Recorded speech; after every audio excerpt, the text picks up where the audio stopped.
what does the school board member really do? And what they really do is they establish policy, right? Policy for the local school system. And that policy is focused in on student achievement and ensuring our students achieve. And I was like, okay, you know, so that's kind of hard, you know, because that's really high level and you're trying to, you know, think about, okay, so they established a policy and that policy is driven somewhat by the community, understanding the superintendent and the staff and understanding education as a whole, and then how to kind of make make it all work, right? Just kind of giving clear direction to the school system. Here's what we kind of need, and then allow the school system, i.e. our superintendent, to get it to us in the way, you know, by formulating plans, implementing certain plans, doing those types of things, which they formulate and present to us. So essentially, the school board does manage the policy, but then there's another component that is very critical, which also I saw was kind of a gap here, is ensuring that the school superintendent is held accountable for the performance of his or her duties. And so essentially the policy gives the direction, but you have to hold them accountable. And so, you know, I started thinking, okay, well, all right, we have like these large class sizes. We're trying to tell our school board member, we have large class sizes. What, you know, are you holding the superintendent accountable for this? We get $2.3 billion. How are they going to get us more resources? What are, you know, what is it that the superintendent's doing, you know, to help to, you know, accommodate this?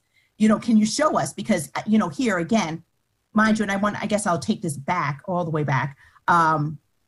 Mind you, we never had in a very long time school board members with children actually in the system, feeling the policies that are there and feeling the unaccountability.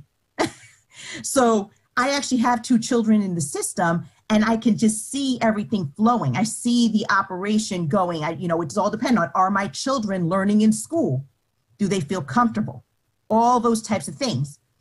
So, you know, if I'm looking at our school board as a constituent, you know, and me now as an elected official, the constituent sees, okay, we have an operation that may not be doing everything that we need them to do. But what I'd like for constituents to take into consideration is that we drive the policy and we hold the superintendent accountable. So we need your feedback to understand, here's where we have gaps. Here's where we're performing well. Here's where we could be failing, right? Help us understand that so that we can help give that clear direction through policy to our superintendent without micromanaging him, without telling our superintendent how to run their school system and operation, but by holding the superintendent accountable where there could be a gap in performance and ensuring that the superintendent, by driving policy and the accountability, ensuring that superintendent meets the constituents' needs. And I'm glad you walked through that with us, because sometimes, for lack of a better term, the message isn't always clear.